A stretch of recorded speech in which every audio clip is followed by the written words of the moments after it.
everybody. Welcome to the Game Junkie Show. I'm your host, Crystal, and as always, a banging, amazing group of guests this week.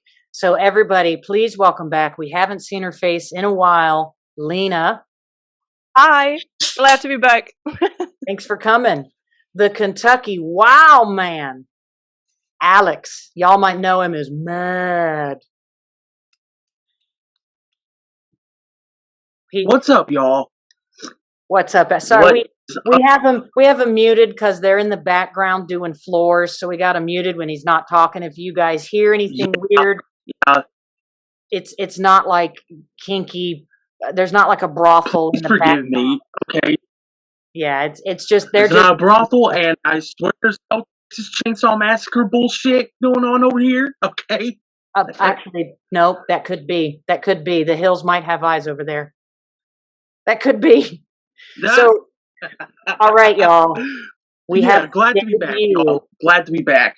We have the debut of Twitter's favorite Arthur Morgan, the Canadian cowboy. Jeremy's here with his debut. First time guest. Super fucking excited. Yay. The Twitterverse is fucking crazy, going in a round of applause. So check it out. Today we are going to talk about the saddest moments that we've had in gaming. This was Jeremy's idea, and I'm super excited to do it. So since it was your idea, let's start with you. What is fifth on that list for you? Well, first of all, thank you for having me. I'm here all the way from the peaceful land of Canada, where we don't use guns. So, pretty ironic considering, but we'll go with it. That wasn't a shot, America. That wasn't a shot. So, we're neighbors. I'm like your little brother. We're neighbors. All right. So what is your fifth saddest moment? So I'm sure all of these have a spoiler warning because I know people play games even 20 years later for the first time. I've been there. So I'll give a spoiler warning for all of them for which game. How about we just say that this whole episode might just be spoilers? Okay, yeah. All right, so go with that. So share with us, what is number 5 for you? And my top 5, again, all of them are equally emotional, really. It was hard to decide, like Lena, so they're all very emotional. And my fifth one is from Marvel Spider-Man, which I just replayed last week. And of course, it is Aunt May's, also spoilers, Aunt May's death, which you have on your screen. Somehow. Magic, maybe? It's, technology magic. I just made it in the background because it is a very sad moment. How did that moment make you feel? So I experienced it twice, once in 2018 and once last week, and I cried hard both times, like really hard. And I thought the second time I might not cry. I thought maybe I'm used to it. But no, it was like it was crying as if my own grandma just died. God forbid, it's like, it was so emotional just seeing her telling Peter, I want to see my nephew, taking off his mask, and it's Peter, and then she's so proud of him, and he could save her, but instead, as Spider-Man does, he saves the city. And it's so emotional. And then the funeral, of course, everybody's there. And I think Aunt May in this game, they just did such an incredible job with her because we've all seen Aunt May in the movies, obviously, in the comics. I think this one is one of the best Aunt May interpretations in terms of how she really feels like your aunt and your grandma equally in 2 ways. And I think, especially with Miles Morales in the game, she was also a mentor for him as well. So I think Aunt May's death there were a few sad moments in the game, but Aunt May's death by far it's depressing. Put it lightly. Yeah, that was definitely a hard one. Lena, what about you? What is your fifth? She stuffs like candy or something out. She's like, sorry. Oh, it's a Kit Kat. I can move on. You finish chewing that delicious chocolatey goodness. No, I'm done. I'm done. Oh, she fucking scarfed that shit. Okay, I'll start with the bottom of my list. The bottom of your list, yeah. Okay, I'll go with Life is Strange. Oh. I wasn't sure if I should pick the first one or the most recent one. I will go with the most recent one because, my God, I cried so much. Are we talking about Chloe? It's quite recent, so I'm not sure if I should go into deep on it, but we said spoilers, so Yeah, I mean it's yeah, I mean go into it, talk about it. all right. So at the very start of it, you're like playing Alex Chen, which she is at the beginning. She's hinted to have some like mental problems. She was living in a like, how do you call it, orphanage in a way. Yeah. Her dad left the family. Her mother died, and all she has left is her brother Gabe. That was his name. It was Gail, but no, Gabe. And she moves with with her brother. That English. And yeah, at the beginning of the game, you travel to the city where he lives with his girlfriend. It's like a small town vibe. And very early on, Gabe dies, and in like a horrible accident that his girlfriend's son caused. Like, he didn't cause it, but he was the reason Gabe was even in the place he was in, and he blames himself, and everything goes down. Like, it's a whole tragedy. Everything is like told around this death, and Alex is just reunited with her brother after such a long time, and then she immediately loses him.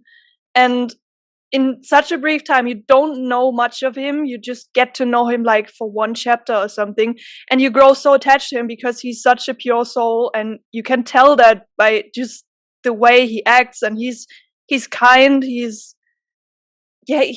thinks about everyone. He's feeling so much for the people around him, and then he's just like, yeah, it's just taken from her and everyone else.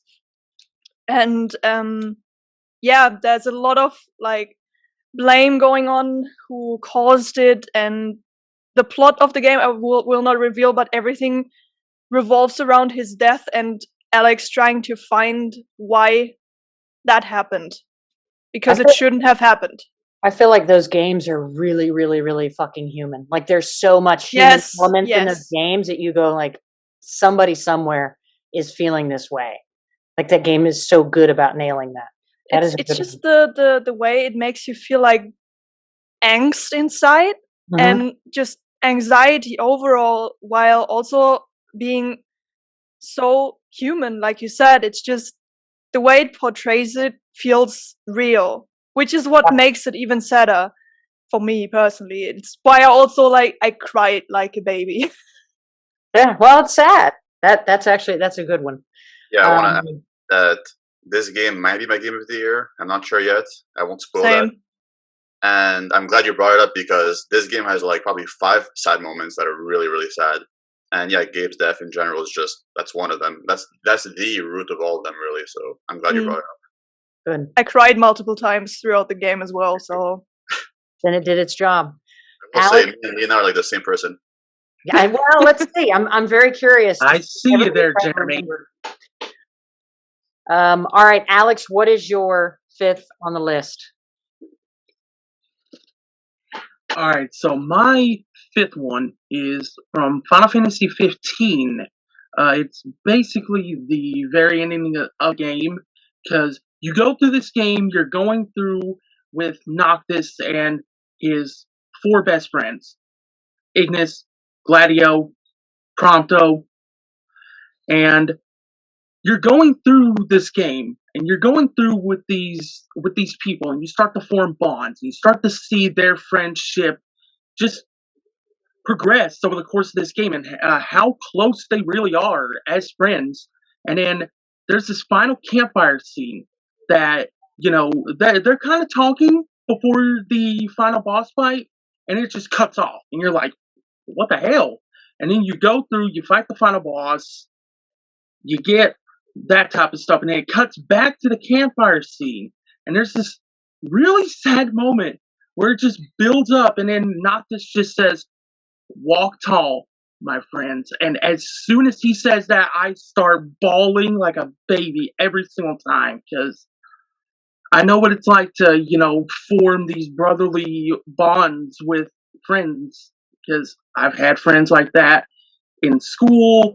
I even have some friends like that now that I met through Twitch and stuff like that. So yeah, it always hits here every single time whenever I see that ending. I felt that a little bit. I was like, oof, that family vibe. That's a good one. My fifth one, I have a thing for animals. I am a sucker for animals. Ghost of Tsushima, Jin's Mm. horse. When that horse takes all those fucking arrows and gets him out of there, and you see, I got teary eyed, and you see like that horse just walking and walking and refusing to give up to get him to safety. And that horse sacrificed himself so that Jen could get away. I love animals, and like I developed a bond with that horse because I had it throughout so much of the game. That was a very sad moment in a video game for me because I really just the animals. I must have gone back to that my best friend's grave 5 or 6 times that first time I played. Like I kept going back and playing my little flute. So that was fuck. That was hard. That was mine. We don't deserve animals. Oh, that was so like, and I know that happened all the time back then. Like horses were a tool of war, and I just don't like the content. I know it's real, but I don't like the content of it. Jeremy, what about number 4 for you? Back to you. Yeah, I'm glad you mentioned Ghost because Ghost, that moment was crushing. Oh, Plus, we named our horses technically, and so I think we have 3 Mhm. options. So it's like, yeah, no, really sad. yes. My number 4 is actually what Alex mentioned earlier, which is Final Fantasy 15. And the same moment, Oh, coincidence? I think not. wow. This moment is a big deal. Yeah, so again, spoilers for Final Fantasy 15, which was my first Final Fantasy game, and I adored it. The ending, yeah, when the boys, Noctis, Gladios, Prompto, Noctis, are all together the whole journey, and then at the end, the sort of plot twist is that you get older, you all get older. There's like a 5-10 year time skip, something like that. And so at the end, no one's dying, I think, but because it's the end of the journey and they sort of did what they were supposed to do. Yeah, Noctis is standing over the campfire, I believe, and he says, "Walked all my friends," and then I think the screen just goes black and it says, "Thank you." He says, "Thank you," and it's sort of to the player as well. It's not just for the boys. It's like to the boys, to the player, to the fan base, to everybody. And yeah, like Alex, I started just bawling like hard. It was just like tears everywhere. It was messy. It was You can't help it, man. You just can't help it. Saying and goodbye is sad. I mean, it doesn't, like, saying goodbye is a very emotional thing, even if it's not death. So totally, those are good. Yeah. You guys were close in how you numbered that too. Oh yeah, I was like, oh man, that's my number 4. That's awesome. Yeah. Lena, what about you? What's number 4 for you? I doubt anyone has heard about the game here since it's fairly small indie niche title. It's a small pixel maker RPG called Rakuen. I have tweeted about that once. I think it's unfortunately just on PC, and it would run on the toaster, so you could technically play it on any laptop. So if you can, I would strongly recommend that because it's about a boy who is hospitalized, and he's like lying on an intensive care station. You don't really know why he's there at the beginning. He wears like this paper hat, and you can run around the hospital and visit the other patients and try to befriend them. And he keeps a close bond to his mom, who comes to visit him a few times, or like very often, I think every day. And she tells him about this book called Rakuen, and it's like this magical world. I think she inherited that book from her dad or something, and she tells him that there is a magic key to this book, so he can like dive into the world of Rakuen and live in the world of Rakuen and like adventure there, because he can't leave the hospital, as you don't know why in the beginning. So you travel to this like magic world where there's like cute little, like, not people, like animal like NPCs and all sorts of mystical creatures and stuff like that, and you just explore the world there, and at the same time you walk a mile in the shoes of the other patients on this intensive care station, and yeah, you learn about their background. And there is one that struck me pretty hard. There was a father who is now lying on the intensive care station, and it was a story about his daughter and how he wants the best for her and everything, and they like went apart on like not too good terms and everything. And it's just like you realize how much he cares for her. That was the first time I cried in that game. And yeah, you keep bonding with the people on the ICS more and more, and like, yeah, walk a mile in their shoes, learn about their backstories, until you finally learn about your own backstory when you have collected all like these charms from the stories you play through from the other patients. And yeah, you walk around in the book story with your mom. She's there with you constantly, trying to comfort you the whole time, and just being there for you. And the story of the book ends with the boy in the story getting on a ship to travel to Rakuen, this island, whatever, dream world. And that's also how the game ends. And it was very cryptic about his story the whole time, but it turns out the boy has cancer, terminal, and he's still very young. And his mother has been there for him the whole time, trying to treat him like everything's all right, like he can do it. And yeah, just trying to make him feel not as alone, and like everything will be all right. And there's also like the music that comes with it that is also making this even worse. And at the very end, you see how the boy gets on the boat himself, so he becomes the story, which basically implies that he's dead or dying in that moment. Oh, I would take it. And yeah, then you see his mom, who is also then alone, because you find out that his dad also died during I think 2011, when the earthquake caused the atomic reactor in Japan to blow up. Uh-huh. And he was one of the people who helped to clean up there, and he is dead also. So his mom is basically left alone with a son who has terminal cancer, who is also dying then. Her husband died, and the last words the boy says to his mother is, "You're my hero."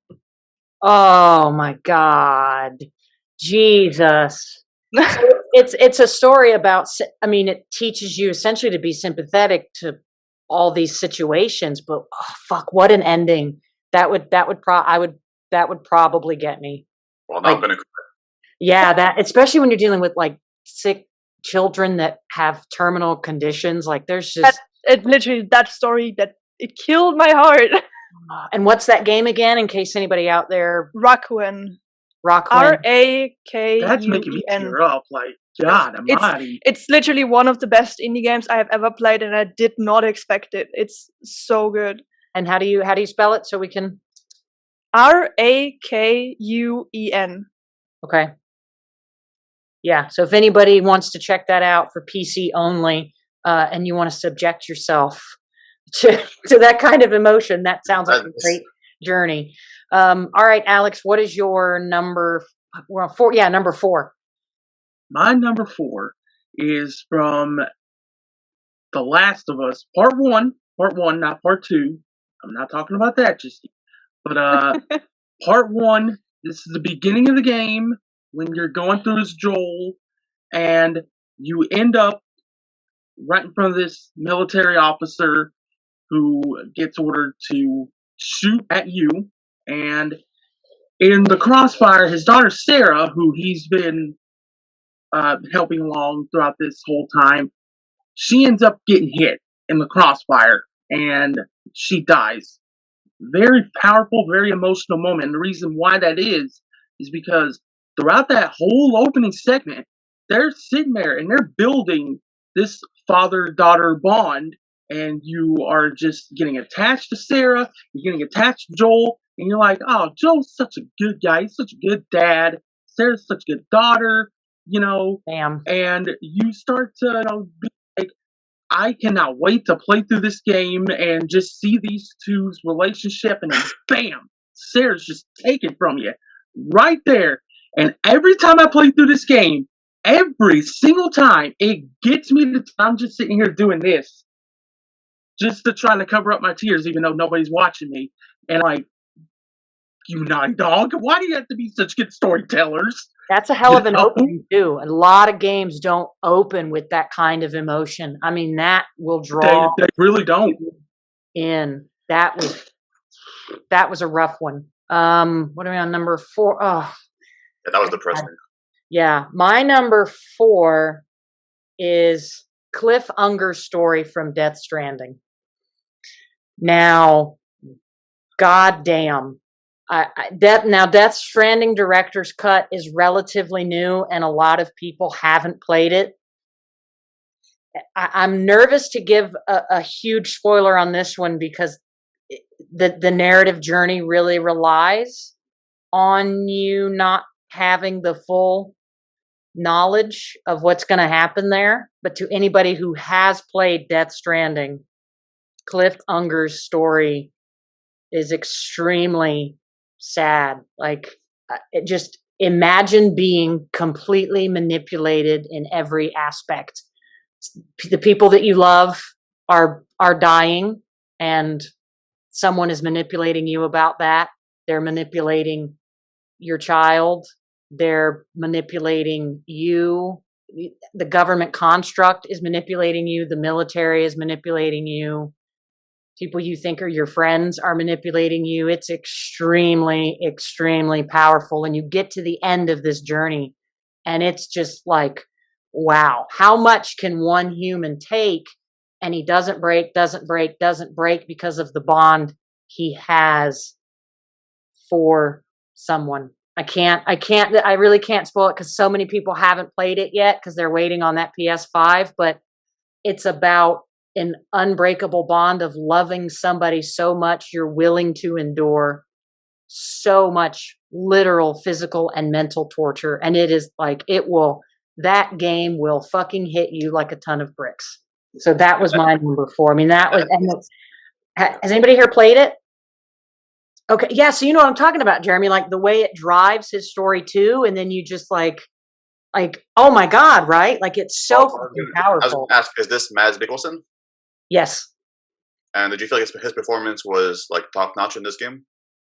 Oh my God, incredible! Because I couldn't. At first, you couldn't really tell if he was the villain or not, and I just felt like he completely delivered. I felt like all the acting in that game. That's some of the best acting in a game I've experienced, and everybody sold it for me. But he was like, Mads Mikkelsen is the fucking man. Yeah, he was up there. Yeah, that was incredible.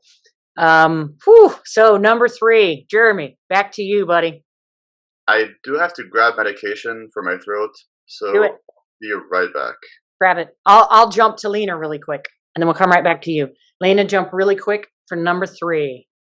All right, my number 3 is To the Moon, which I do not know which platforms it is on. I think it is also on PS4. I'm not sure though. It's on PC as well though. I think it might be a PC, but I'm not sure. Yeah. So it's an pixel game as well. Again, those ones seem to hit very hard a lot of the time. So it's called To the Moon, and it's about 2 scientists. Like at the beginning, you travel to a place you don't know, so you just get thrown into it. Yeah, it's just 2 scientists who like mock each other the whole time and make fun of each other. And so it starts kind of with an upbeat tone, and you think, okay, those 2 are funny. And then you arrive at this house and suddenly realize it's not as cheerful as it seems to be, because there is a man on his deathbed, and you're there to fulfill his last wish, which is to go to the moon. And they have like this device to like access his consciousness, and they travel into his consciousness, reliving his life for him, or like with him, and his like the most striking moments in his life. And there's stuff like how he got to know his wife, and the whole love story behind that, and just the very striking and romantic moments there. And then just his whole life plays like a movie in front of your eyes, and you play through it, have to gather mementos and stuff like that. And in the end, you manage to, just in his consciousness, because he can't physically travel there, but you make him believe that he actually traveled to the moon, thereby fulfilling his last wish. And if I remember correctly, the game ends with him dying, thinking, like knowing, or like at least believing he went to the moon. My God, you're playing some really like heart-wrenching stuff. Wow. I mean, holy shit. Yeah, seriously. And that I did check the platforms on To the Moon. It's on PC and Switch. It's definitely worth it. And there is also, with the same scientists, the like follow-up. It's called Finding Paradise. Wow. That's sad. Alex, we'll jump to you for number I can't even keep track. We're on number 3. So until Jeremy gets back, you go ahead and you Right, hit so number 3 for me is actually from a franchise that I guarantee you nobody probably saw making it into this list. But this moment hit me really hard back in 2009, and it's from Call of Duty Modern Warfare 2. It's Shepard's Betrayal. Betrayal. Because when you're going through that game, Shepard's on your side. He's hyping you up. He's making you motivated to go after this big baddie, which is Makarov, right? And you're going through the game. You go through a pretty fucked up moment earlier on in the game where you're going through this, you're undercover in Makarov's group. You're going through this airport and you're shooting civilians. No Russian. And no Russian. That moment right there hits you pretty hard already. And you're going through, and there's this turning point in the game where you're going to meet Shepard, this helicopter, and you're playing as Ghost, who is one of my favorite characters in any Call of Duty game. I love that man. And you walk up to Shepard, and he just shoots you, shoots Ghost. Oh, you're not playing as Ghost, you're playing somebody else. But he shoots you, shoots Ghost, puts you in a pile of bodies, burns you, and that moment hit me so hard because I was like, I thought you were on my side. Like, what the hell? And then I was just like, why did you have to shoot Ghost? Of all the people you could have shot, you made it Ghost. So I'm sitting there, and from that moment on, I was just like, my gun will meet your fucking face. Yes. Shepard. I couldn't wait to kill him. That's probably one of the better betrayals of like video game betrayals. That's actually a really fucking good one. I didn't even think of bringing that up. We need a moment of silence for Soap. Okay, Soap. All right. So, Jeremy, let me have you jump in with your number 3 before I hit mine. Okay, yeah. And I want to say, I think Lena mentioned To the Moon, right? Yep. Did you mention the song Everything's Alright? She didn't. Oh my God. Because that song makes me cry whenever I hear it. Oh, yeah, same. It's it's a specific piece in that game, and it has to do with his backstory, and I think the piano is involved in that too, right? No, that was the scene on the light tower, I know. But there's also like a piano piece in there that's also like really touching. As the music in that game is generally really good. Same goes for Raku, and as I mentioned earlier, the Pixel games just nail it with the atmosphere. I don't know, but Everything's Alright is just breaks my heart. It's perfection of the song. That's not your number 3, is it? No. Oh, I was about to say, holy shit. Do we have another one that's that close? I always ramble. That's okay. So my number 3, are there any Kingdom Hearts fans here? My wife loves Kingdom Hearts. Okay, but no one here has This guy, I love him. Okay, so get ready. Bring your tissues. I could have picked many moments, but I will pick the moment. Can you guess, Alex?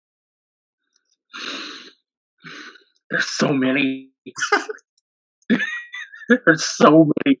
I'm guessing Sora in Kingdom Hearts 1? No, Whenever so he, it's from Kingdom Hearts. Oh, Kingdom Hearts no, it's 3? from Kingdom Hearts 358-2 days. Oh, okay. I didn't play that one. I watched the cutscenes in the Okay. HD collection. Yeah, so famously, Xion, her death in the game. Oh, yeah. And it's depressing for many reasons, mainly for Roxas, the main character of the game. And Xion, when she dies, it's so Disney and so Kingdom Hearts. I know people are like, Kingdom Hearts fans are so silly for crying at these things, but it's depressing. Like, straight up, because their whole thing was ice cream. That was their whole friendship, basically. It sounds funny. So when she's dying, and Roxas is holding her, he tells her, or he asks her, who else will I have ice cream with? And it sounds so silly, but when you get the context of those words, you just cry so hard. He's crying, everyone's crying, the director is crying, your dog's crying, everyone's crying. So it's a very sad game in general, but that moment, and I could have picked many, many moments from the Kingdom Hearts franchise, but I think Xion's death is done so well for a DS game, especially. Oh, that hit me. Yeah, seriously. There are so many moments throughout the whole franchise that I could have picked, and he could have picked. But that And one, I want to mention that the song that plays, it's called La Tristesse de Xion, something like that, like it's in French. And it's such I'm sure Alex knows, it's a depressing song. Her theme song for her death, it's depressing. Yes, absolutely. And it just adds to the moment, too. Ugh! yeah, the way you described it got me in the feels. Yeah, I didn't experience that playing the game, but that one might. Ask Yeah, your you wife, described it really well. My number 3 is from a game that can end up really fucking sad depending on how you make decisions, but I'm a decision hoe. From Detroit Become Human, you can almost have Alice and Kara escape on a boat, and then your boat gets shot, and you can't save little Kara. And as Alice, you can sacrifice yourself and hold her and die in the fucking water with her. And that broke me in that game. Of all the ways that I played that game and let something happen to poor Alice and Kara, that moment where her, as supposed to be a being that didn't have feelings, love this child like her own child and die because she could not live without her, just fucking destroyed me. That was so fucking hard. It totally made me tear up. God damn it. I wanted to that's what I hate about games like that, is because I fucking have to try all these different things, but that just fucking, God damn it, that broke me. So that's my number 3. Motherfucker. So now we're on. which tells us that robots have feelings. These robots absolutely had feelings, and that like you could get some really sad moments in that game depending on how you played it, and you could like lose a lot of these characters, but Alice and Kara are just so pure, and like they're never like, you know what I mean? You can't, she's this innocent little girl whose dad is an abusive piece of crap, and Alice is like fucking perfect, who just wanted to love her like the mother, she didn't have. And then you find out the thing about Kara later. So it's, And there's different moments in another game, Heavy Rain, which is made by the same developer, that I could have picked here, because I feel like David Cage's games are all just like these super powerful, emotional stories. Yeah, that you can just pick from any of them. Of them. That one just really hit. I actually I love Quantic Dream games. I like David Cage's. I like the choice system that he has. I love all of his games. Heavy Rain is one of my favorite games of all time. But that Alice and Kara, it's so hard for me to. But that was like the way they acted, the way the actress acted the death out was just like, fuck, man, it killed me. So number 2, we're getting into the really nitty gritty of fucking sad, you guys.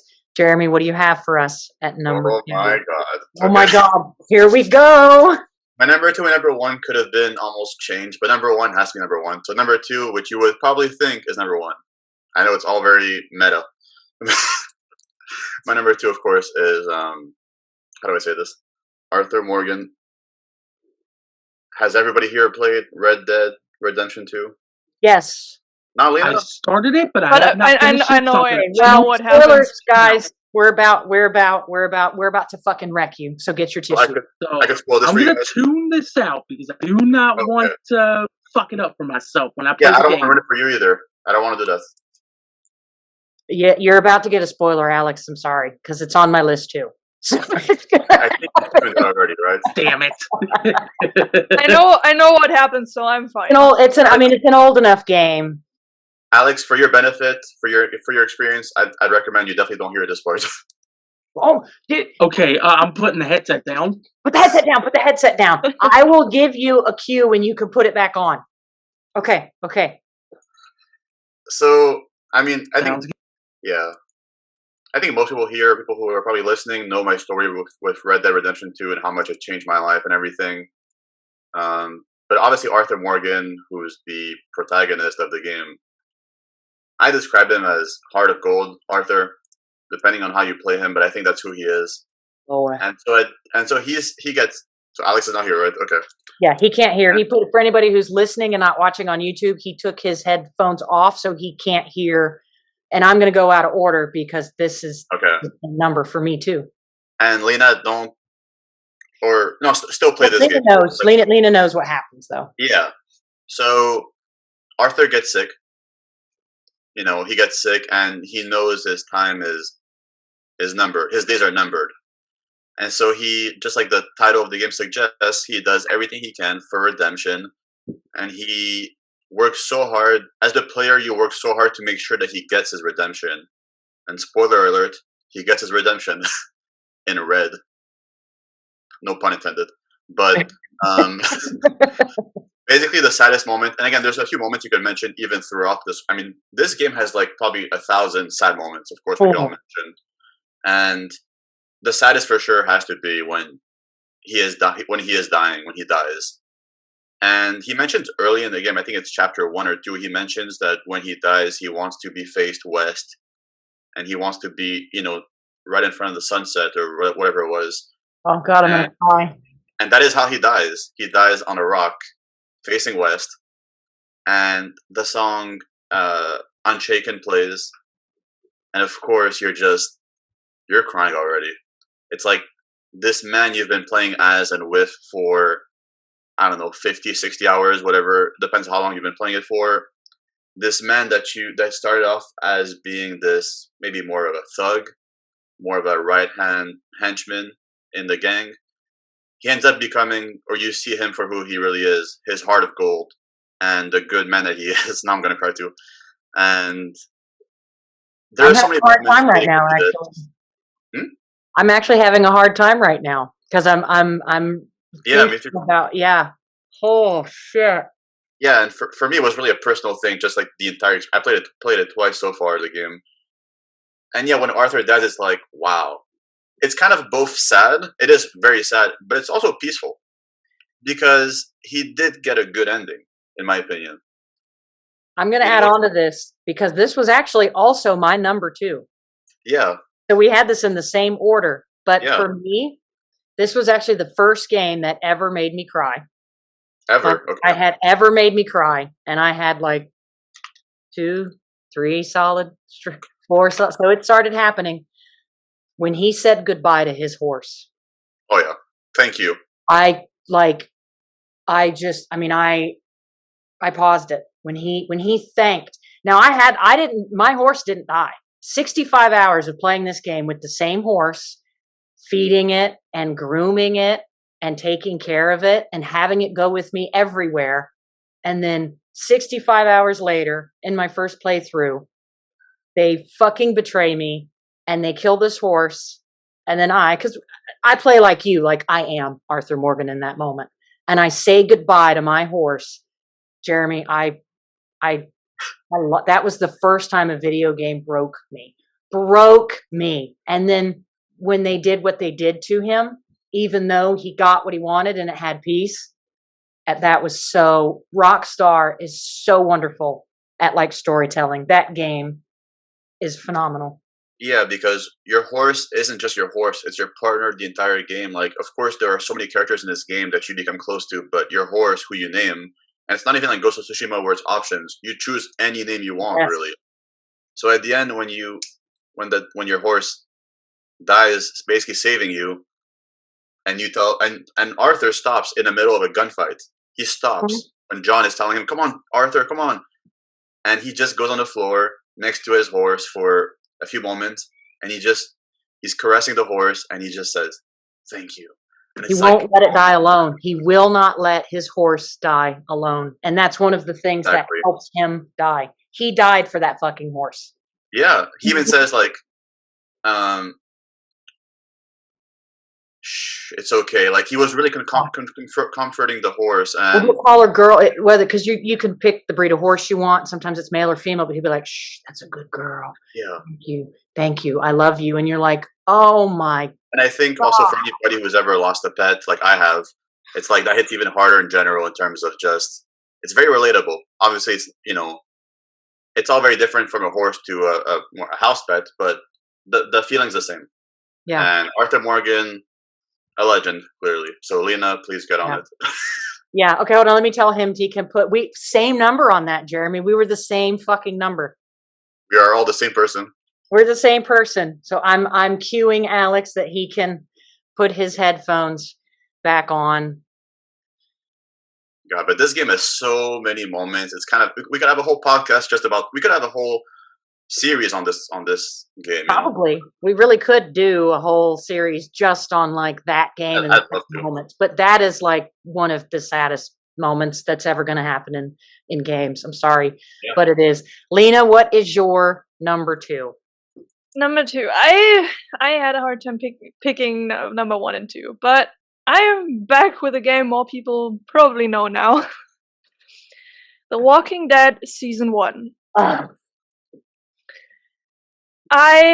Holy shit, it crushed me. The people that know it know you play as Lee, this kind of guy who's like sometimes from a, I think, very grayish background where he wasn't like always this like nice human before the whole zombie outbreak started. And then he meets Clementine, who is at that point still a young child, a young girl, and takes basically over the course of the game takes the role as her like father, I would almost say, or big brother.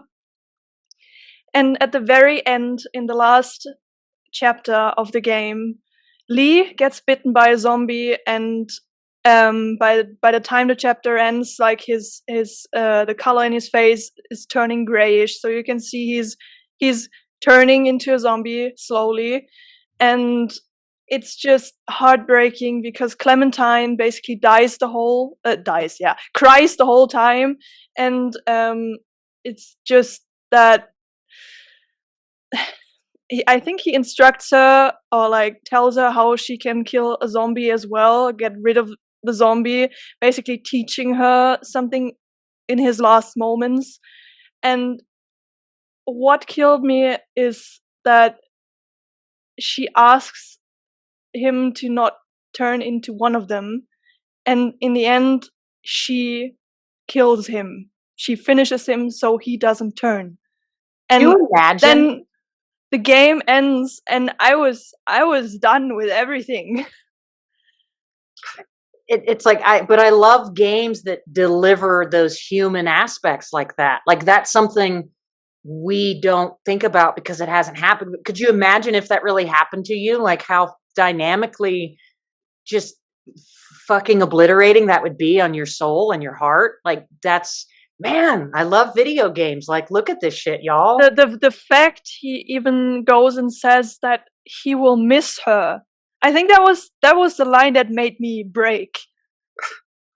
Yeah. Oh, that's a good one. Alex, what do you have for your number 2? To me and Lena are on the exact same wavelength because that was mine too. Oh, that was mine too, man. That's why I went like this earlier. Whenever she said, I was like, "Oh my god!" that moment when I played through that back when Xbox gave it away for free with Games with Gold. They gave it away on Xbox One, so I picked it up. I had just got my Xbox One at the time, and I went through it. And when I got to that moment, man, oh my God, I was just like, "Don't do it! Don't do it! Don't do it! Don't do it, Telltale!" I know, no. And then it finally happened. And whenever he said he was gonna miss her, I was like, I just started bawling. I did. It's the kind of game that kind of leaves you like an empty husk at the end of it, and you can't shake that feeling off for several days because you keep going back to the moment and think about it, and it just crushes your heart over and over. You just can't get rid of the feeling, and every time you think about it, you could cry again. So every time I look at the icon for The Walking Dead season 1, I'm just like, Lee. Yeah. So let's do this before we all announce our top, right? Our top number one. Let's go to the Twitter family and see what they picked. And let's see how many of them line up with what we've picked so far. So Googie says the ending of Final Fantasy 15. So we got one of those. Legit, one of the 3 moments in games ever to make me successfully cry. Alex Wenzel, the end of The Last of Us Left Behind. Yeah, that is a really sad one. Steely Dan says the end of Final Fantasy X, actually. And he replayed it last year and feels like it hit him harder than before. That was one of my honorable mentions, was 10. Honorable mention. I have a few honorable mentions as well. Honorable mention. Dan said, I genuinely sobbed 3 times at the closing chapters of Xenoblade 2. Dash, Final Fantasy X, that ending wrecked him. Christmas Zuzu, Near Autonoma's real ending. Chad, the beginning of Last of Us. I mean, that, yeah. 1000N, Sarah's death from The Last of Us. That was also Hunter Pearson's pick. He said, I can't play the game without it getting to me. Damn it, Sarah. Watch out to die. Matthew Gesmus says the end of season 1 of The Walking Dead, Telltale. And also, check out this quote. Larry also says the same thing, Telltale's Walking Dead 1 ending. Mark, either the intro to Last of Us or the ending of Halo 4. How many people would pick that? Tabsy said that he found the beginning and the end of Shadow of Colossus pretty sad. Yeah, I could see that. Here's an interesting one. Steven, the elephant scene from It Takes Two. Yes. He's like, it's disturbing and such a sad state of people who are all about ends justifying means, but I played with my 7-year-old son, so I had to counsel him and reassure him as we were playing that that's not how we act. So for him, it was kind of a humanizing experience on teaching his child. Sony Pat, this scene felt like committing murder. Like, it was depressing because it's basically your daughter's favorite toy or whatever it was, her best friend, and you just murder him. And it's depressing because you force him to his death. It's depressing. So that game has sad moments. I've had that game for a year and nobody to play it with. And I'm like, I can't wait to play it. And I'm excited. I'm excited to know that it's going to have these emotional bits in it because I love that. Sony Pass has a couple here. Killing the Boss in Metal Gear Solid 3, Dom dying in Gears 3, and Yakuza 0, pretty much the whole game. That's one of my honorable mentions. Was honorable mentions. See, you and Lena both an honorable mention. Tales of Gregaria says the Final Fantasy 15 again, the campfire scene. Justin's Gaming, I have a feeling this could be on somebody's list at number 1. The barn scene from Red Dead Redemption 1. Also back to Steve, Edith Finch, the bathtub scene. Actually, based on what he was saying, I think I'm going to buy this game from the brief conversation him and I had on Twitter about it. Yeah, I'm really, really into that kind of storytelling. My boy Agasicles Logic here says the opening of Last of Us, encountering Shriek in Ori and the Will of the Wisps and what he does to Ku. So that had me crying as well. Yeah, I don't think anybody mentioned. And killing Jen in Prey. Brad Russell, opening of Last of Us. Kevin, also the same. It seems like a lot of parents are like, The Last of Us is just being a parent. It's so hard. what's her name? Katie. Actually, I do like this one.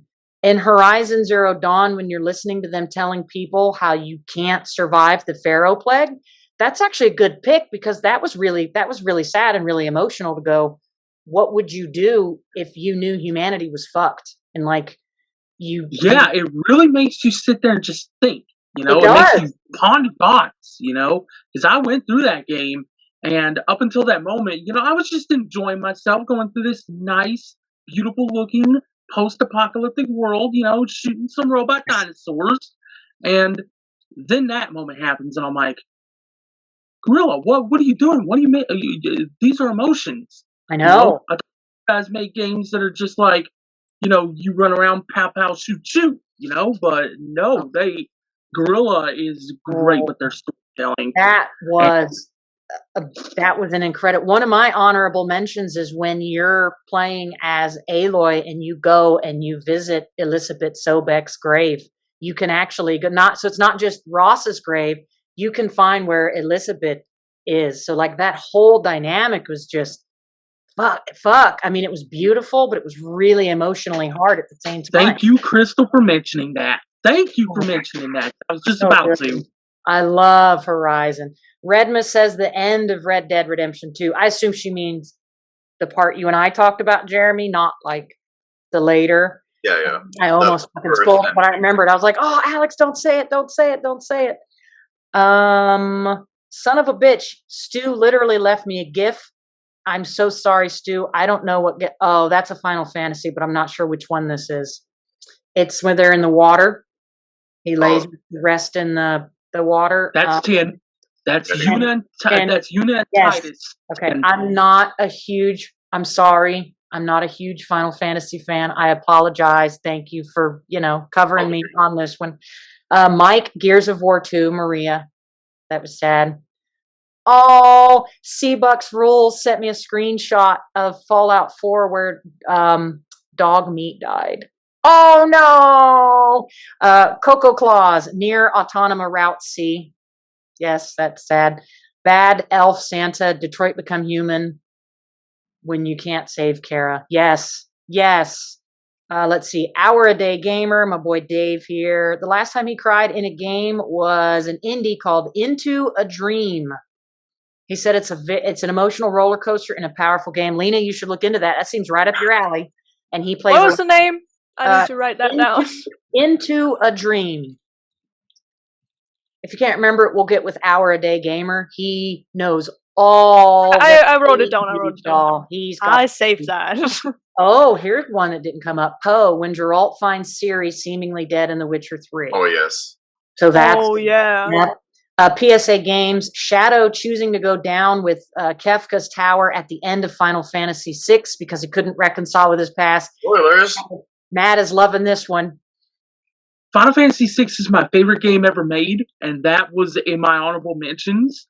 So, yes, I'm so glad somebody brought that up. Because that was impactful. I'm glad we're getting so many extra ones here. Peter says, I got incredible goosebumps and felt immense sadness when the giants respond to the oath to order in Majora's Mask, which I know that's one of the Zeldas, but I don't know which number that is because there's been so many of them.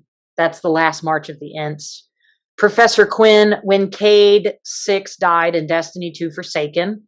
Scuttles, Dom sacrificing himself in Gears of War 3. The Mr. Zion Petra, Xion's death, King of Hearts. Yep. And the true ending of Persona 3. Astral Dooley said to the moon. Lena, we've got a To the Moon reference from Astral Dooley. Very good taste. Smarticus, another Dom from Gears of War 3. A Guide to Video Game, the one Jeremy and I talked about, has come up yet again, as it should.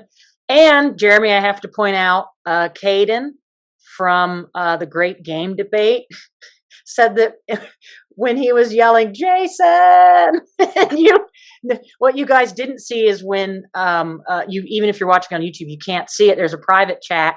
So when Mad was talking about Heavy Rain, Jeremy sent us all a chat. It was like, Jason. I'll say enough for everybody.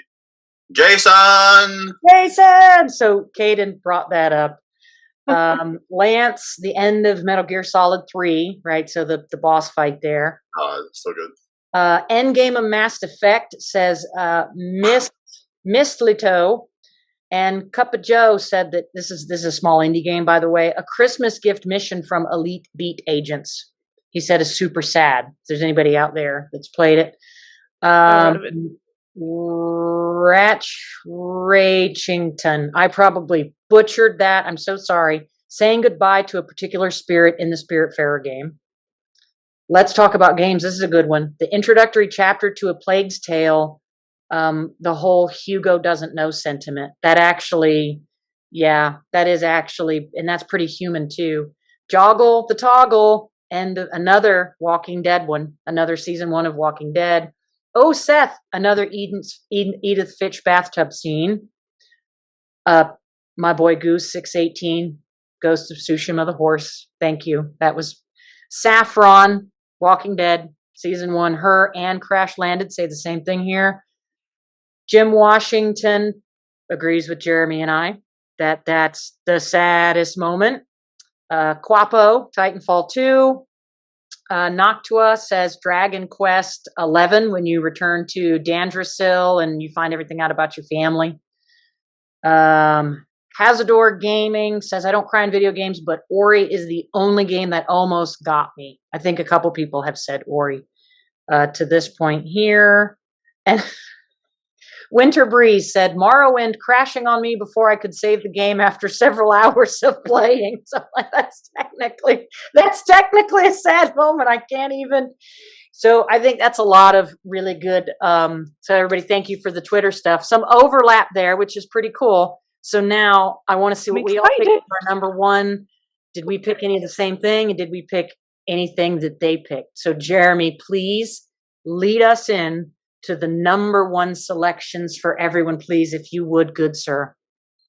So I'm shocked this one hasn't come up in either our discussion or the Twitterverse. I'm shocked.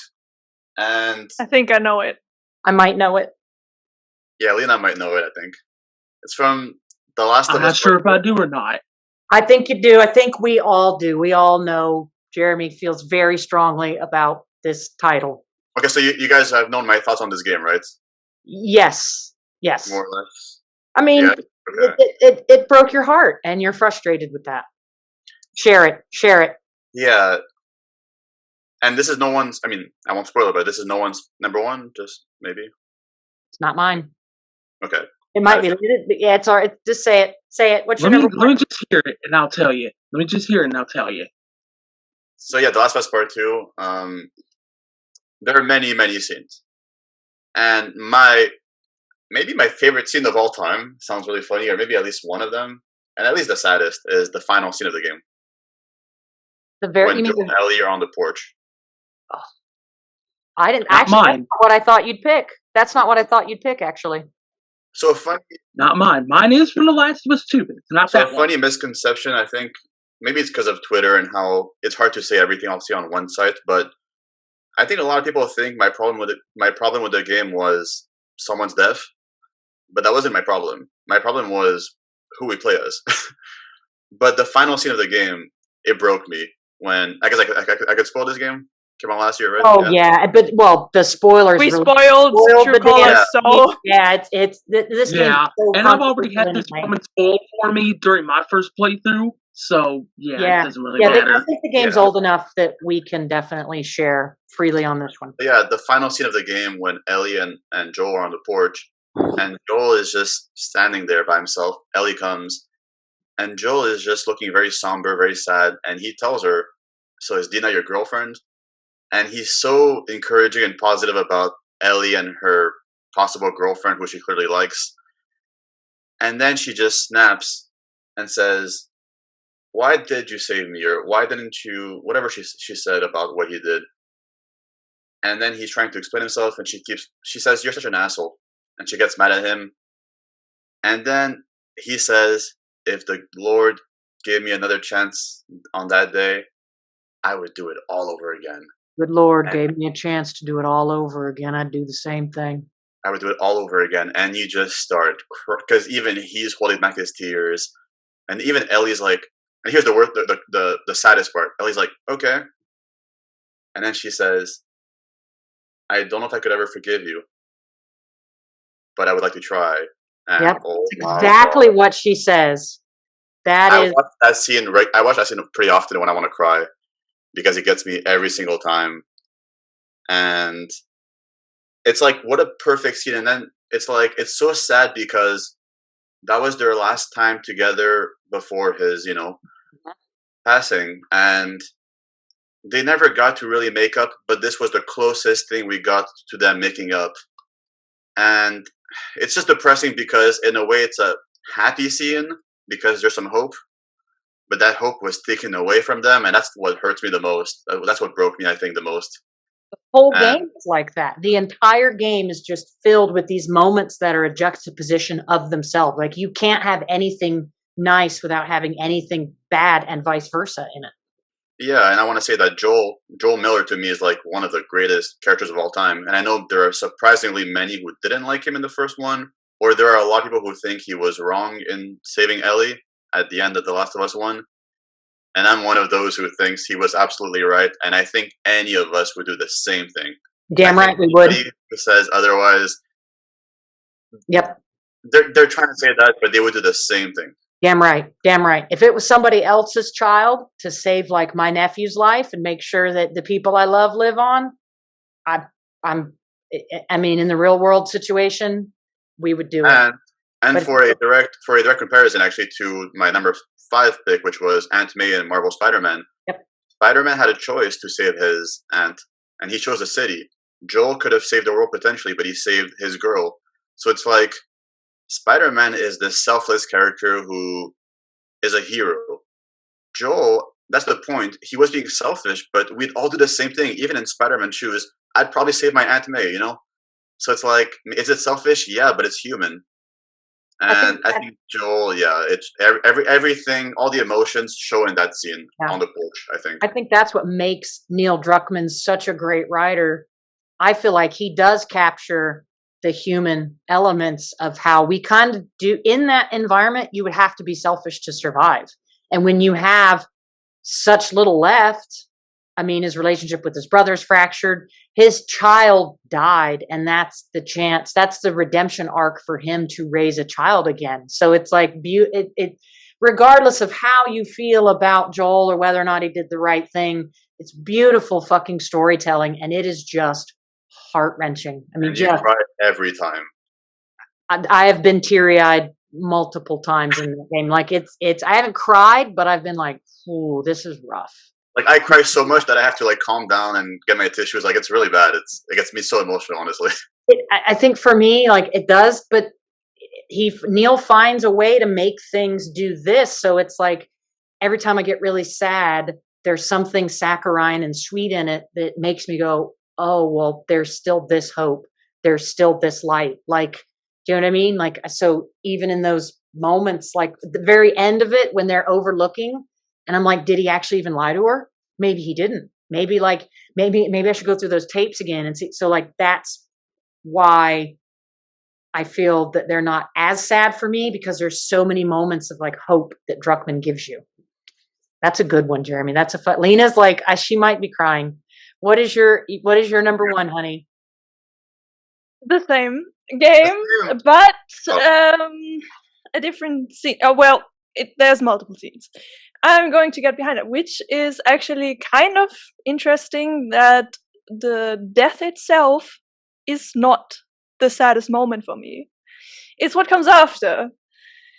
And what made this game hit so hard for me. Which moment is it? Is it like exactly after? No, the the problem with the whole game is my dad looks very similar to Joel.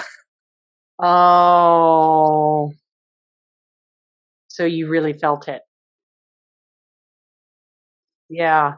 See the power of video games. Like all the people out there that don't understand the love we have for this art, and they think it's just this silly thing.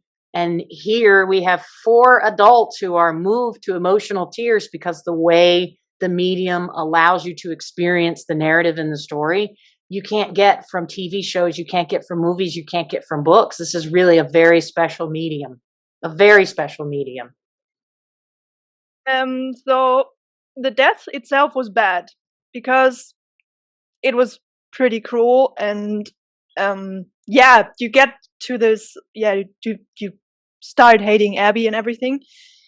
But what hit me so hard is the ending, ending with the guitar, and the birthday scene with Ellie with the museum.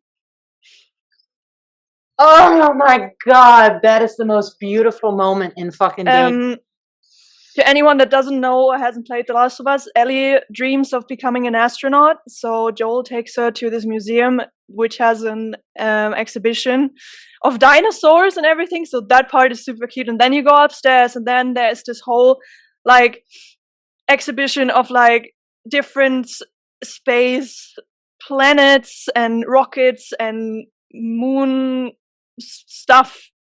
And then there's this capsule where you go into, it's like this space capsule, and you lie in there, and he gives her this Walkman with the sounds of the rocket launching, and just goes, "Happy birthday, kiddo." And that scene. Yeah. What about when they tossed the hat on the dinosaur? Did that not give you the giraffe vibes from the first one? Do you remember when they see the giraffe? Yes, like, absolutely. To me, like I felt like that's the same thing. And the thing with the game is that Joel not only looks like my dad, but also reminds me of him.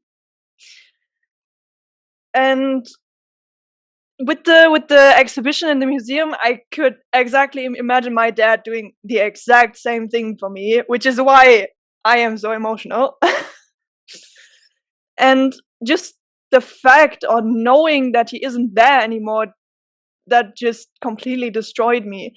And then honorable mention to jumping to the very end, where when Abby bit off 2 of Ellie's fingers, and she couldn't play guitar anymore, and that was the last thing she had left of him, and she couldn't anymore, and it's Jesus. But that's the crazy, like, when you feel a character like that, like I mean, people, not everybody has to like the game. Well, even Jeremy still is not a big Abby fan, and that's okay. He's not like cruel or toxic about it. He just said I couldn't get there. I couldn't get to the point where they wanted me to get, because I just felt so attached to this one character. And that's really the power. That's the subjectivity of what Neil's done with these characters. You know what I mean? Like, it's just so powerful. That game was like, I felt that game. That game, like weeks after I played that game, I was like very emotional. I was emotionally scarred after that game. But it's good, right? Isn't it? Like, it's in a good way, because you play it in a good way. Yeah, it's just the fact what made it so much worse than probably for other people, because obviously other people felt very strongly for it as well, in like found it sad and everything. But what just makes it so personally, or me so emotionally attached to it, is just the fact that my dad is so similar to Joel. That's one cool dad you have. Yeah.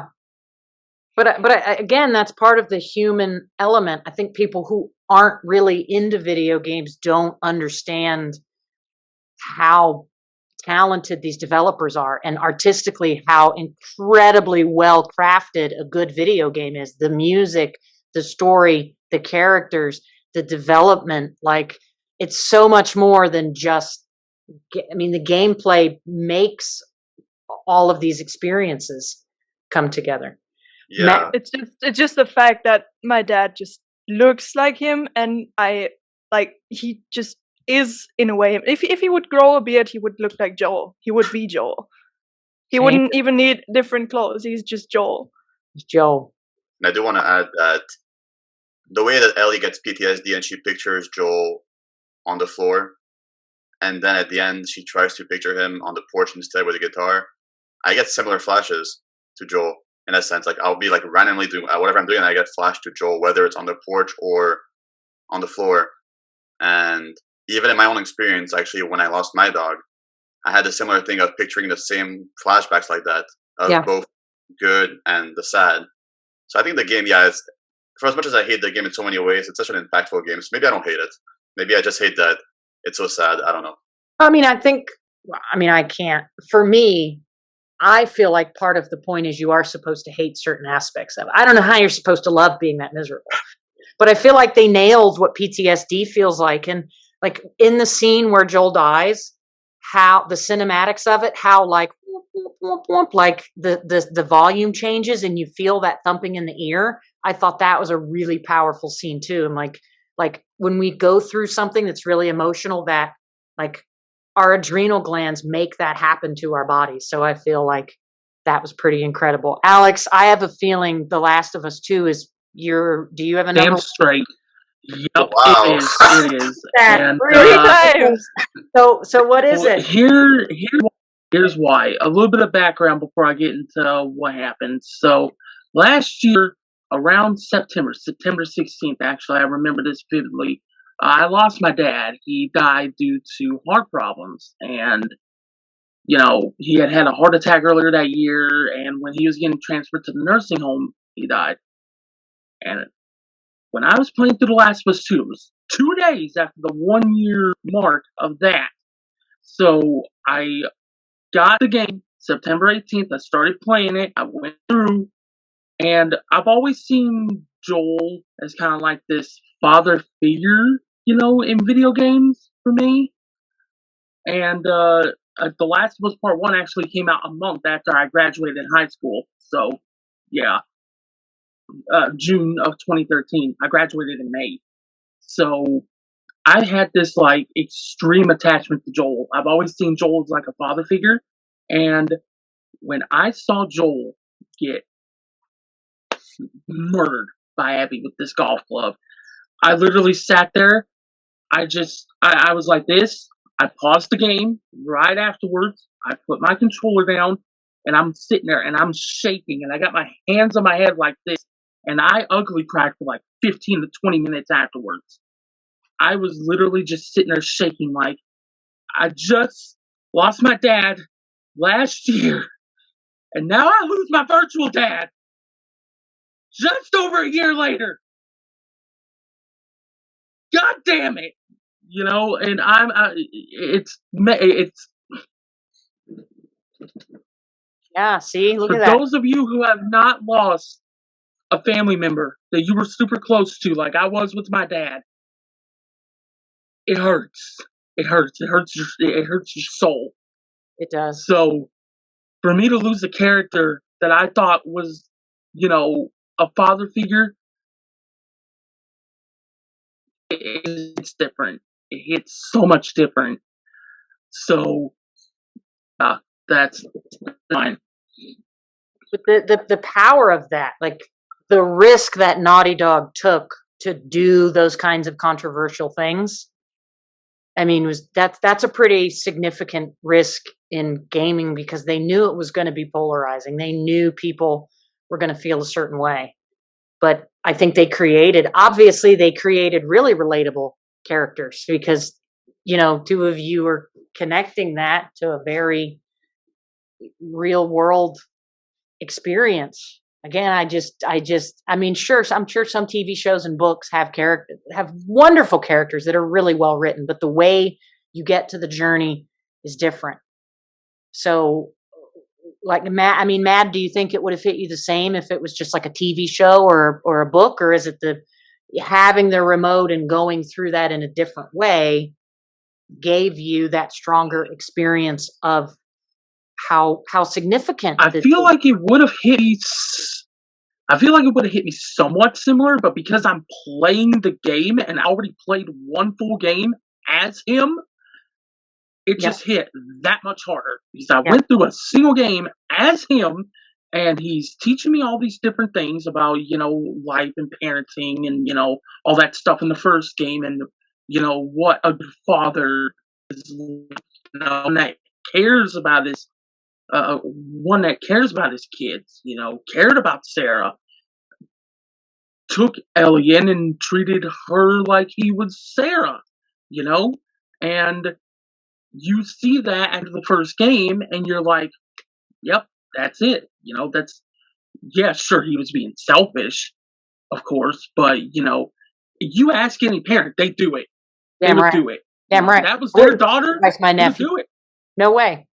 It wouldn't even be a second fucking thought. It would just be like, yep, I'm going That's in what there. bothers me about people criticizing it for like saying, yeah, Joel is not a hero. He's an anti-hero. He's a bad character. He is selfish. He could have saved the world. Yeah, but that's not real life. No one in their right mind would. I say that. Yeah, I can save the world. Fuck it. I say that because looking as an outsider, I would have wanted him to make that sacrifice because as an outsider, that is easy to say.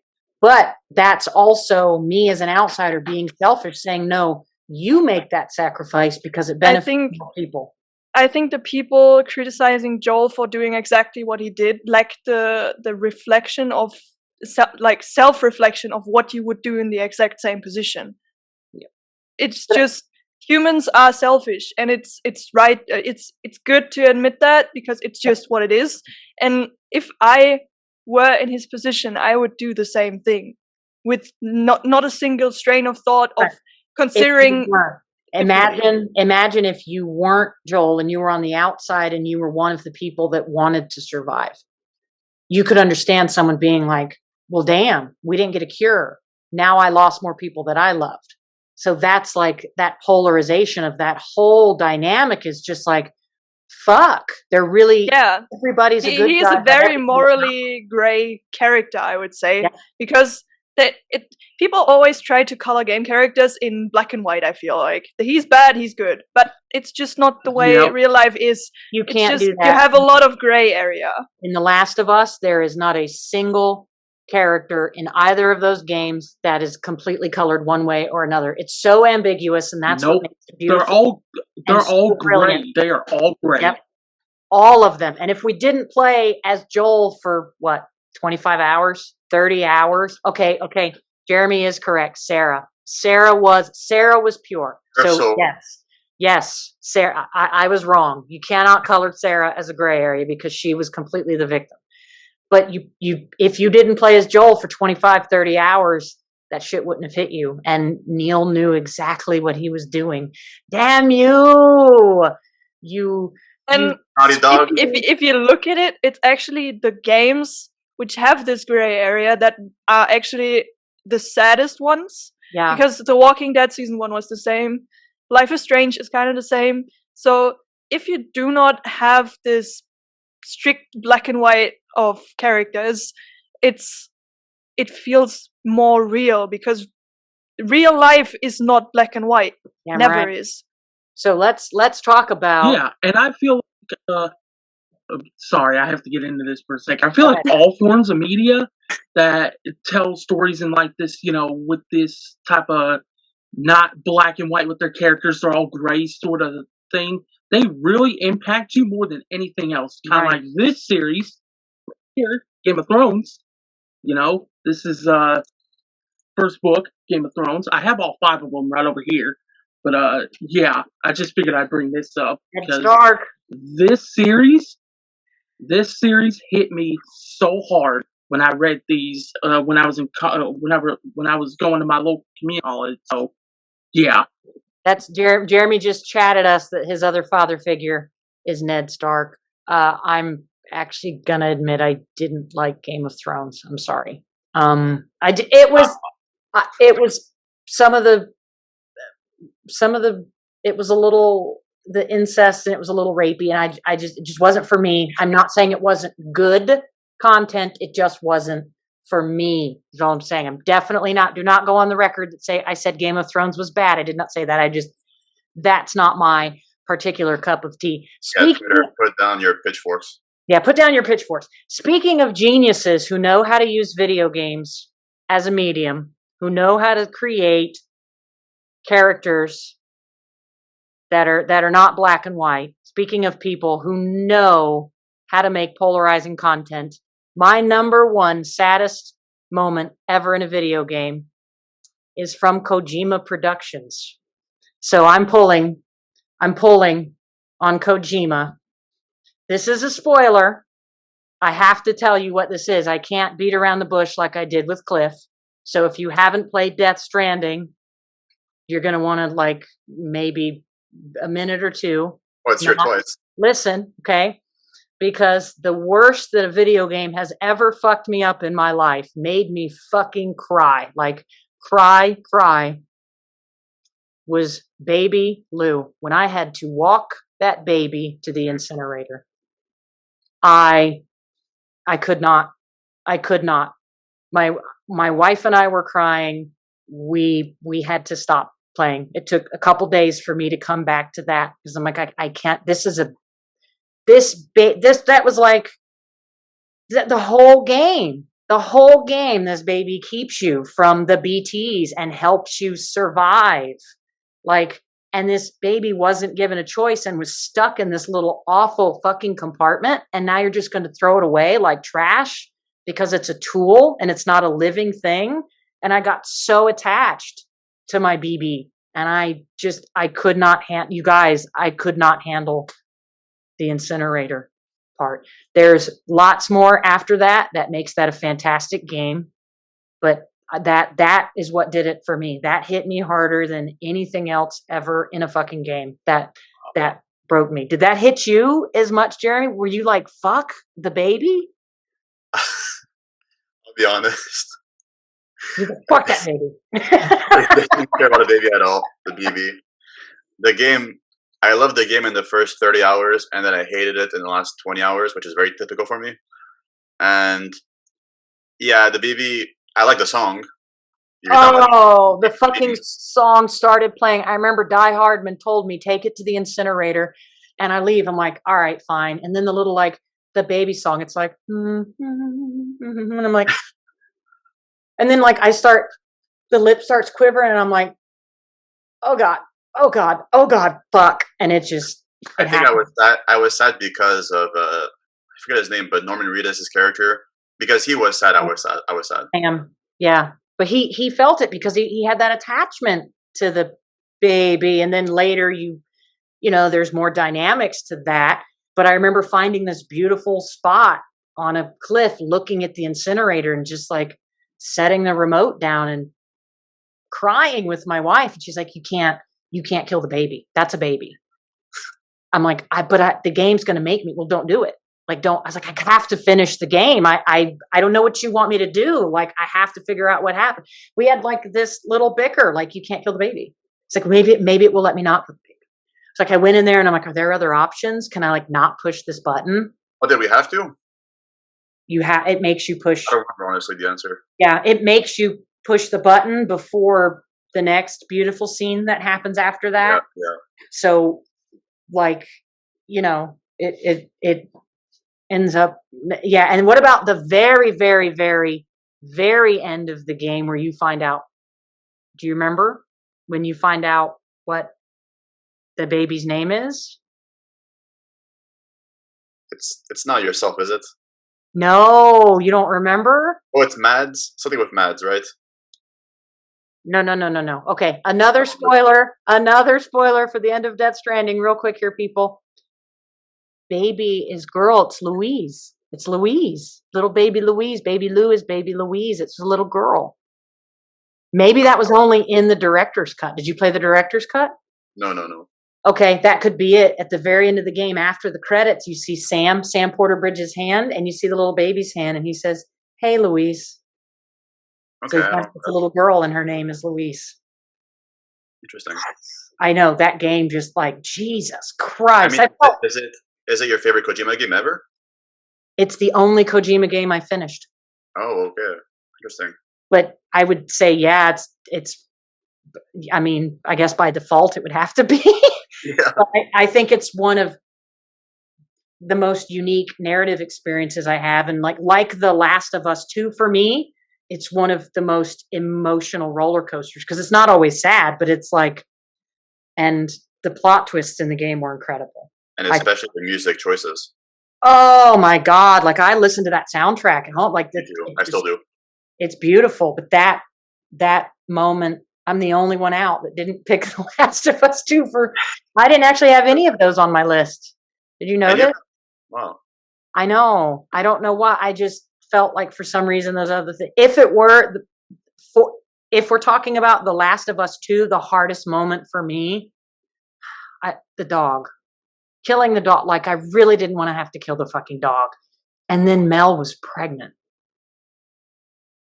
Yeah. That was like, I didn't like that. And I actually ended up liking Abby and I didn't want to fight. But then when I thought that Abby was going to hurt Dina too, I was like, please not another pregnant. Like I can't, I had a really hard time with like the way Ellie vomited. I've kind of like felt that. 'Cause I'm like, oh my God, I had to kill a fucking child. Like or like torturing Nora. I couldn't fucking do that.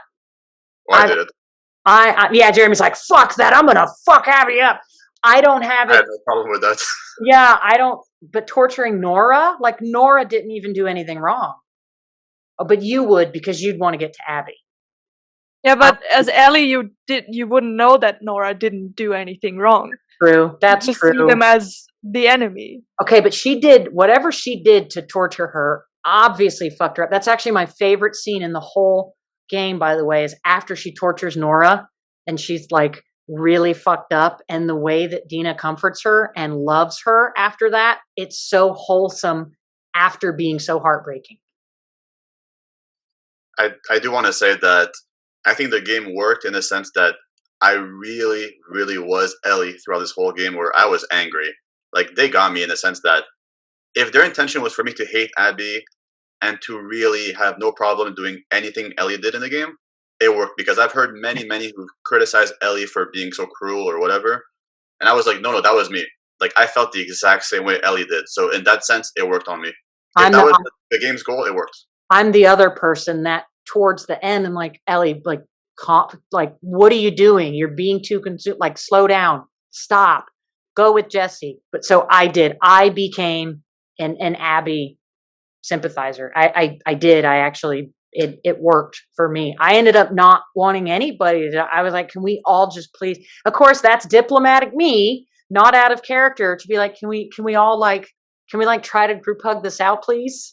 That was the same for me. I hated Abby. I still have like my grudges against her, but at the same point I sympathize with her because, well, Joel, as much as I sympathize with Joel, I sympathize with her about the same thing, because Joel killed her dad.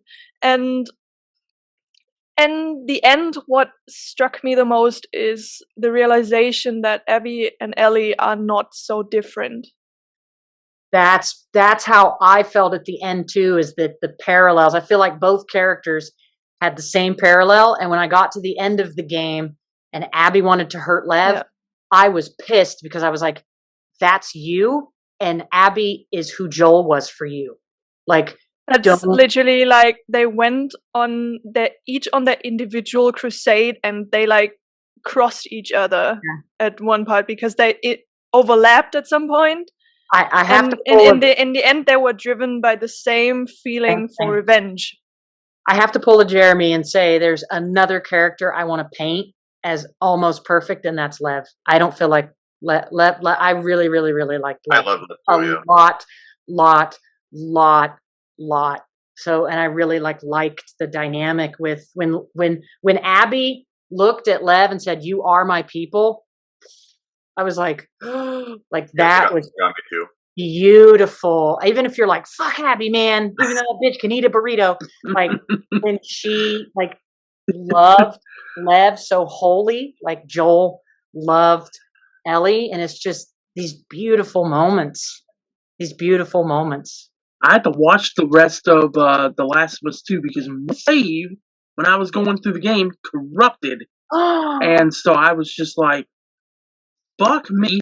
I don't want to be going all this again. I definitely want to go through that scene. So I'll just watch the rest of the game left off, and go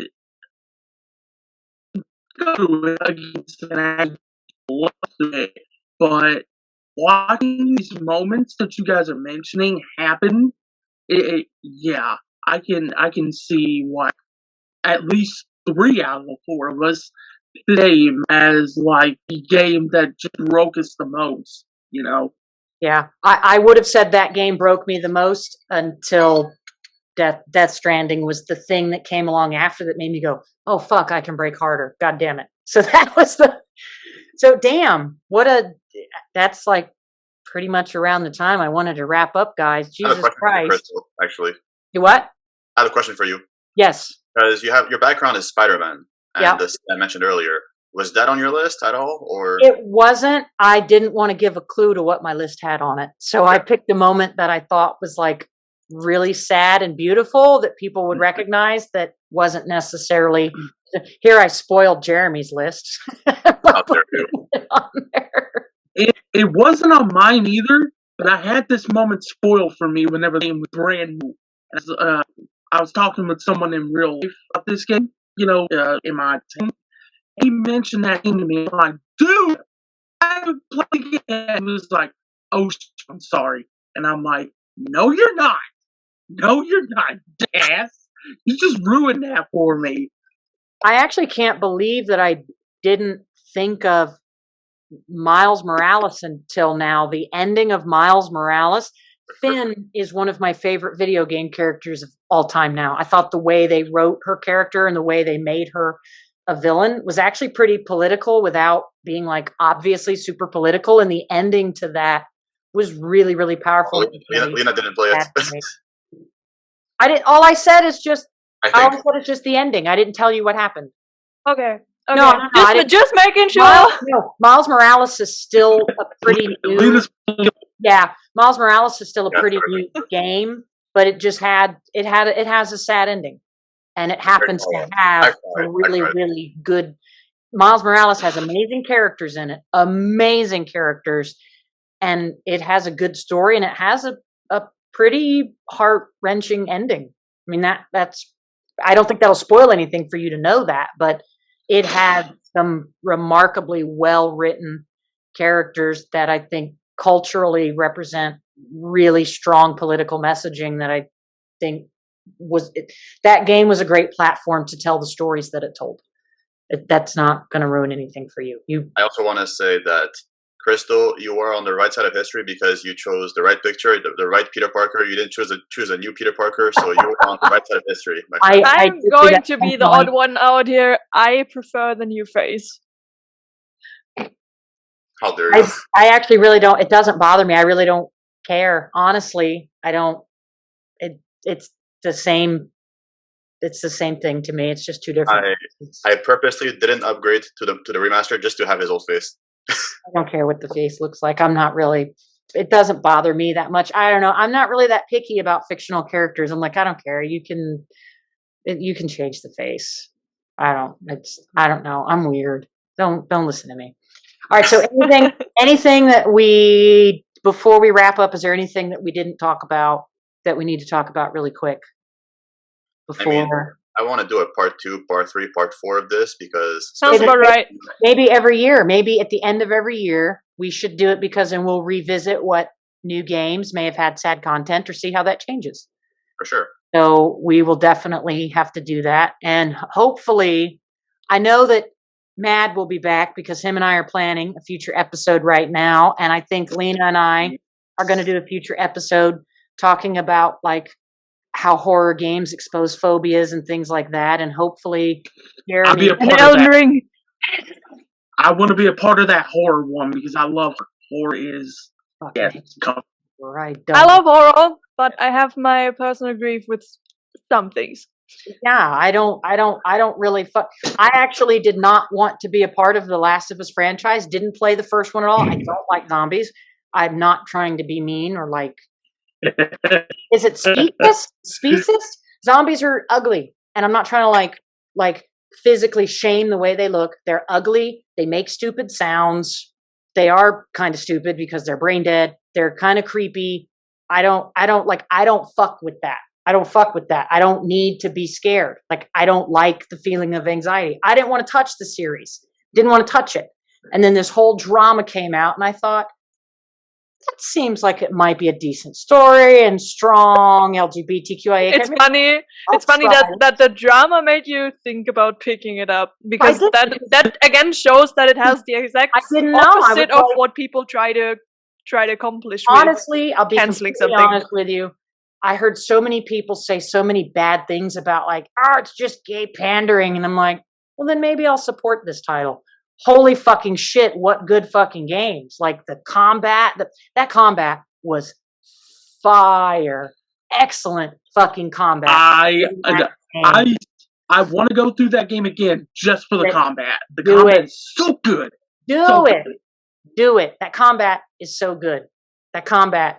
I'm sorry, Jeremy. I know you still don't like playing as Abby, but that crossbow, if only they gave, we talked about this on the Great Game Debate podcast, if Abby could light the burrito on fire, like put it on the end of that crossbow, and that crossbow could like shoot burritos that exploded, that's the only thing that would make that episode better to me, is an exploding burrito fucking crossbow. Fire. I actually have to drop that. I didn't even like the combat as much, but that is down to me being shit with aiming with a controller. Because the number one game I want on PC is The Last of Us 1 and 2. Because just for the inputs. You're mainly a PC player who plays Sony because of the exclusives, so the controller is a very odd thing for you, so it's hard for you to... No PC gamers allowed here. Jeremy, PC gamers, get out of here. But Lena, all right. Yeah, but your keyboards and your mouse.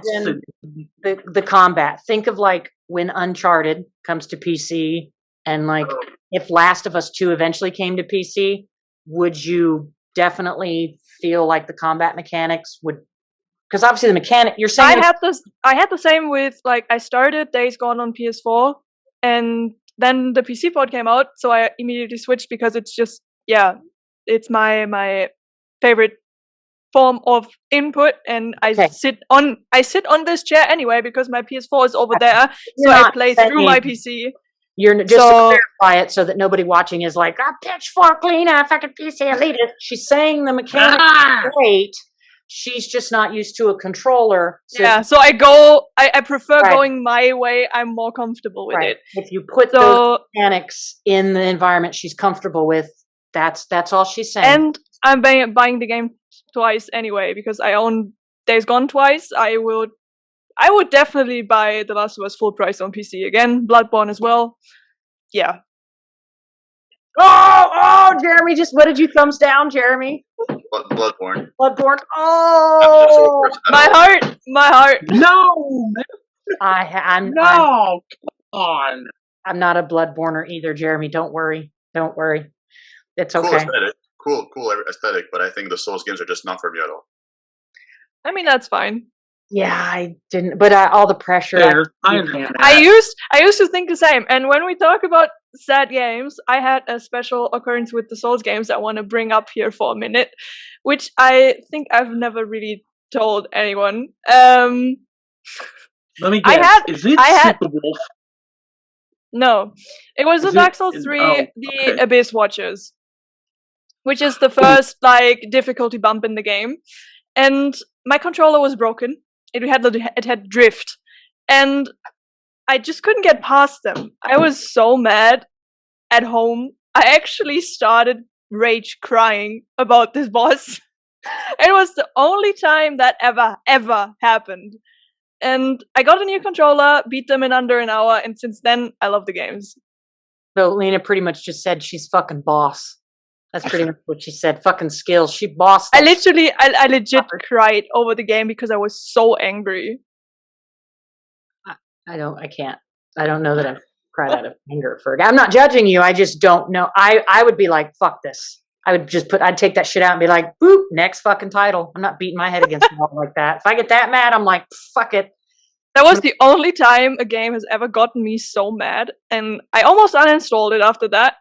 And was determined to never go back to it. I eventually did after 3 months, beat it pretty easily, and I was like, why was that so hard? And yeah, I get that way about bugs. Fucking Ubisoft, man. Why do they do this to me? Every time I Oh play my god. games, it's got 50,000. I'm like the bug commander. Ubisoft should hire me for their quality control department. I'm serious. Goddamn Montreal. That's what's up. Jared, maybe The games are so bugged in recent years. I love the games, but dude, Fenrir is still underground for me. Ubisoft, it's been over a year. Make that fucker come up, man. yeah, they take forever to fix stuff, which is Oh my what God. bothers me. Here's I my really, thing. I've been there a few times to play test the games for bugs and everything, and the bugs are still there. So it's like, what am I here for? You know, what am I here for? well, but I mean, as much as I crap on Ubisoft, they're still a remarkably successful company. They make fun games. I spend a lot of money on them. Put your pitchforks away, people. Put your pitchforks away. Yeah, stand down. Stand down. Stand down. All right. So, as we wrap up here, I want to make sure that anybody who's not connected to you, for those who are listening, perhaps on your commute to work and you're not watching on YouTube, Jeremy, why don't you share what your Twitter handle is so folks can find you? So I go at Pokezard. That's Pokemon plus Charizard. So Pokezard. But my real name I go by is the Canadian Cowboy. Hey, Canadian. Howdy, y'all. It's a dead giveaway. Pokezard is pretty straightforward. Everybody knows how to spell that. It's spelled like it sounds. Lena, what about you? Where can we find you? All right, and my Twitter handle is at Andaria, which is pretty. A lot of people struggle with spelling that and pronouncing that, so it's spelled at ANDARIYA_. Is that a German name or thing? Or? I made that up. Okay, so it's a Lena word or thing. Okay, Alex, where can we find you? You can find me on Twitter or Instagram at Madman20 on both. My name on Twitter is something nerd appears whole world. So you'll find me talking about Castlevania or horror movies or stuff like that. I'm on Twitter, and you'll see me putting my collection here on Instagram. All right, and I'll put the pinned post in the comments below if you guys are watching this on YouTube. So all you have to do is just go down and click on one of the links in the pinned post. So everybody, thanks for an amazing, very emotional, beautiful show today. I want to say a special thanks to Lena and to Alex for being raw and real and letting everybody see that we're all fucking humans at the end of the day. And I know the gaming community is sometimes known for the toxicity that the vocal minority has, but today's episode should prove to you that we're all real fucking people, and you don't know what we're struggling with, and you don't know what we've all been through. So let's just enjoy games and be really good to one another. So with that, thank you for watching, everybody, and we will see you guys next week.